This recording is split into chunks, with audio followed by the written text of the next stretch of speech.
राज्याभिषेक हो गया, सब मेहमान चले गए, सब चले गए, सुग्रीव चले गए, अंगद चले गए, जामन चले गए, विभीषण चले गए, निषाद राज चले गए। 2-3 महीने एक ही आदमी रह गए अयोध्या में, वहां से आए हुए हनुमान जी। अब वो जाए नहीं, 6-7-8 महीने हुए, अयोध्या में कानाफूसी शुरू हुई कि भाई सब चले गए, ये नहीं गए, इनको कुछ मिला नहीं क्या? पोर्टफोलियो जब बढ़ता है ना, कई लोग घर पे बंद गले का कोट्स प्रेस करवा लेते हैं, क्या पता कॉल आ जाए। गर्मी में भी बाद में टांगते हैं कि नहीं आई कॉल, कोई बात नहीं। तो लोगों ने कहा यार हनुमान जी कुछ मिला ही नहीं, हनुमान जी जा नहीं रहे, राम जी किससे कहते? राम जी ने रात्रि में माता सीता से कहा कि सुनो, वो हनुमान से कहो कि वो कोई जिम्मेदारी ले ले और जाए, अपना निभाए, बहुत उसने मेरा साथ दिया, बड़ी कृपा। सीता जी ने कहा क्या, मुझसे कह भी मत देना ये बात। और अगली बात जो सीता जी ने परिहास में कही, वो महिलाएं ही अपने पति से कह सकती है, बाकी तो किसी की हिम्मत नहीं राम के सामने। सीता जी ने कहा बिना अपराध के अपने बेटों को बाहर निकालने की परंपरा आपके खानदान में होगी, मेरे घर में नहीं है। मैं अपने बच्चे को घर से बाहर निकालूंगी, मेरा बेटा है वो हनुमान, मैं तो नहीं निकालूंगा।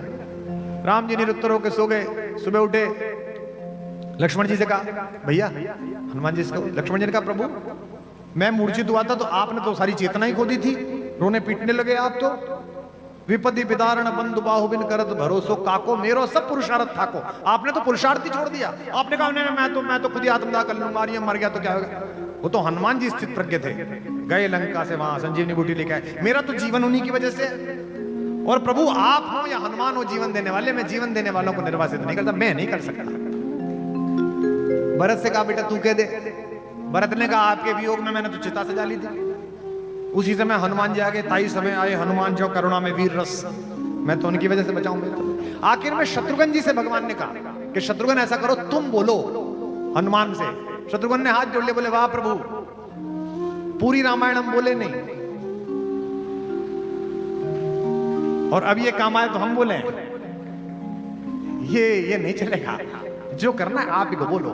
अंत में बड़े मन से चलती राज्यसभा में हनुमान की बहुत प्रशंसा करके राम जी ने कहा आहा, ये बच्चा तो बहुत ही प्रिय है, इसके तो लक्ष्मण से भी दुगने उपकार है मेरे ऊपर, और मैं तुझसे कहता हूं तू कुछ मांग, कोई पद ले और आनंद पूर्वक उस पद का उपयोग करता हुआ अपना राज्य चला बेटा। हनुमान जी हाथ जोड़ के खड़े हो गए, बोले कि आपको तो मैं न्याय का देवता समझता था, आप तो अन्याय कर रहे हो। अभी तो आपने कहा कि दुगने उपकार है और पद एक दे रहे हो, अगर मेरे उपकार दुगने हैं तो पद भी 2 चाहिए। भगवान ने कहा अच्छा कोई बात नहीं, लालच आ गया होगा, बोले चल मांग ले 2 पद। हनुमान जी चरणों में बैठे और दोनों पद पकड़ लिए, बोले पकड़ लिए, यही पद, बस यही 2 बच्चे हैं, यही रहे।